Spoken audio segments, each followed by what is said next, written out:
All right, number 38. No contestant received the same score on 2 different days. If a contestant is selected at random, what is the probability that the selected contestant receive a score of 5 on day 2 or day 3, given that the contestant receive a score of 5 on one of the 3 days? Okay, so this is a probability question. Okay, and it's also a conditional probability, because we're not just selecting from the overall total of 60 people. And so you have to read the question very carefully. There is a condition after the word given. Okay. So what we have here is this: what's the probability that selecting a contestant receive a score on day 2 or day 3, given that the contestant receive a score of 5 on one of the 3 days? Okay, so that person had to receive, we're only selecting from those who receive a 5 on one of the 3 days. Okay, so that's a condition. Okay, so we're only selecting from those people, not from everybody.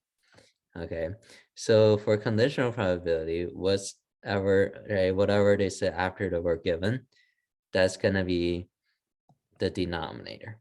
Okay, so we have to see how many people qualify, right, that we can choose from. So it's given that contestant receive a score of 5 on the 3 days. So let's look at all the contestants here. Right, how many people receive a score of 5 on one of the 3 days? Have to be these people, right? Okay, so it should be a total of 7 people receive a 5 on either day 1, day 2, or day 3. Okay, so that will be the denominator. So we're only selecting from those 7 people, okay, because they receive a score of 5 on one of the 3 days. Okay, so out of those people, what's the probability that we're randomly selecting a person, and that person score 5 on day 2 or day 3? Yeah, so out of these 7 people, how many score a 5 on day 2 or day 3? Have to be, so day 2 we have 2 people, and day 3 we have 3 people. So in total, should be 5 people that qualifies.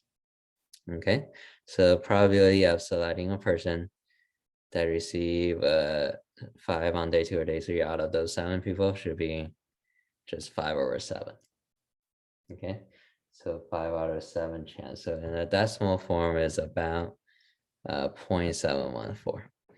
Okay, so that should be our final answer here for number 38. So for a conditional probability question, whatever after we're given, that's a condition, and that's gonna be the new denominator for the probability.